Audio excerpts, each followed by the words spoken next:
Bonjour, dans cette vidéo, je vais t'expliquer les choses essentielles à savoir sur les particules alpha, bêta et les rayonnements gamma. Dans un premier temps, je vais t'expliquer d'où viennent ces éléments, histoire que tu ne sois pas perdu et que tu puisses suivre la suite de la vidéo. Dans un deuxième temps, je vais te présenter la carte d'identité de chaque élément, vous dire les choses essentielles à retenir sur ceci. Et pour finir, les effets que ces derniers ont sur le corps humain. Sur ce, générique.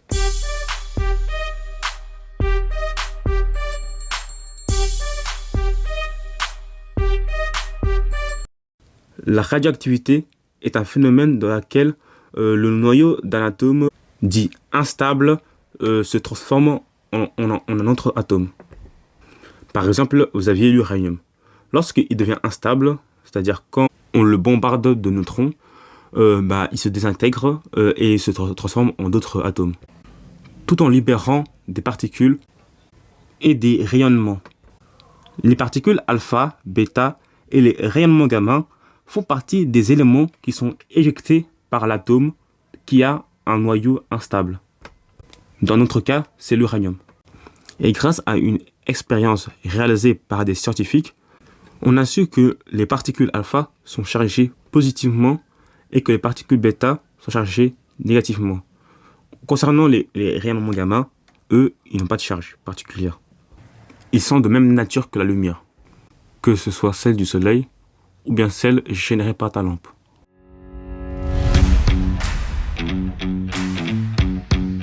La particule alpha est avant tout un noyau d'hélium, c'est-à-dire de l'hélium sans électrons, seulement son noyau, composé de 2 protons et de 2 neutrons, avec un total donc de 4 unités masse atomique. Lorsque la particule alpha est éjectée d'un atome dont son noyau est instable, la vitesse de cette particule est de environ 20 000 km par seconde. Voici comment on représente la particule alpha. De l'hélium avec 4 unités de masse atomique contenant 2 protons et 2 neutrons. Et le nombre de protons est ce que vous voyez tout en bas à gauche. Cette particule alpha est doublement chargée car elle possède 2 protons mais pas d'électrons. En temps normal, un atome possède autant d'électrons que de protons. Comme ça, le tout est neutre. Mais lui, il ne possède que 2 protons. Ce qui va faire qu'il sera 2 fois positif. À cause de cela, il va ioniser beaucoup les choses qui l'entourent. Voici les choses que vous deviez retenir pour la particule alpha.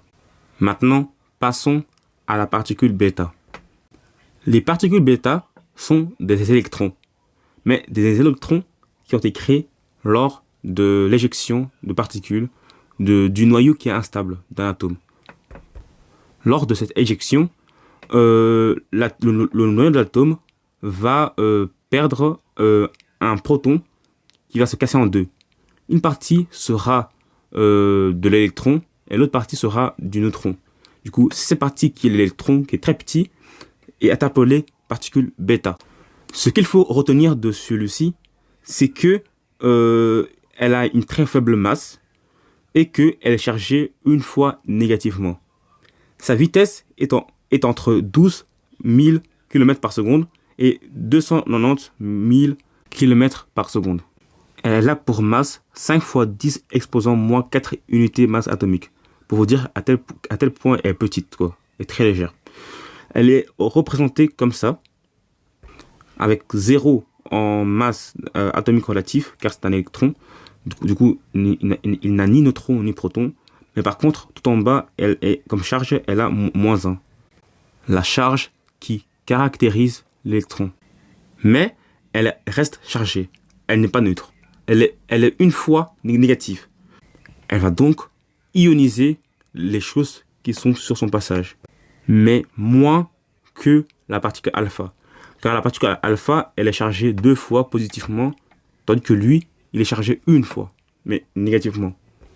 Voici ce que vous deviez retenir sur la particule bêta. Maintenant, passons au rayonnement gamma. Le rayonnement gamma est, comme vous l'entendez dire, un rayonnement. Elle est de la même nature que la lumière, sauf que elle est plus énergétique. Je rappelle, une lumière se propage, se déplace comme une onde, mais de manière très vite. Sa vitesse est environ 3 fois 10 exposant 8. Et elle a une grande fréquence, plus grande que celui d'autres micro-ondes. Retenez juste qu'elle est très énergétique, ça veut dire qu'elle peut brûler des tissus musculaires ou bien une cellule, ou encore la peau. Tout comme la lumière, elle est composée de petites grains de lumière appelés photons, qui n'ont ni masse. Voici les principales choses qu'il faut retenir de cet élément. 1. Rayonnement de même nature que la lumière. 2. Elle a une grande fréquence, c'est pourquoi elle est très énergétique et dangereuse. Et pour finir, tout comme la lumière, elle est composée de petites grains de lumière qui n'ont ni charge ni masse.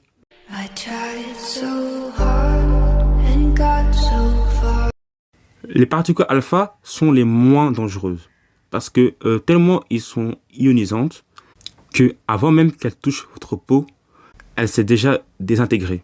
C'est pourquoi juste la paume de votre main peut l'arrêter, ou même une feuille. Les particules bêta sont eux un peu plus dangereux parce que vu qu'elles ionisent moins, elles vont perdre moins leur énergie et auront le temps de pénétrer votre corps, mais vont pas aller très loin.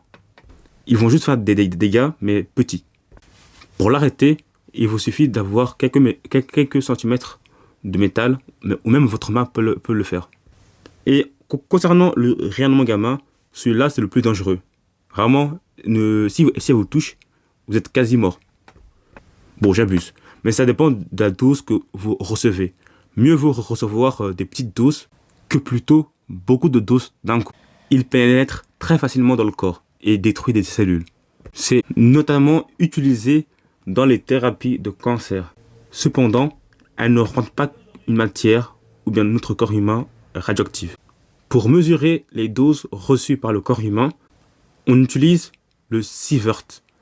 C'est une unité du système international, tout comme le kilogramme, les joules, le watt ou encore newton. Pour le coup, le sievert est en joules par kilogramme. Maintenant, concentrons-nous sur les conséquences que ces rayonnements ont sur le corps humain quand ils touchent certains organes. Si cet rayonnement gamma touche le cristallin, vous risquiez catharsis et cécité. Si elle touche la peau, ce sera une brûlure et nécrose. Le système pileux, quant à lui, comme conséquence, il a que vous alliez avoir la calvitie.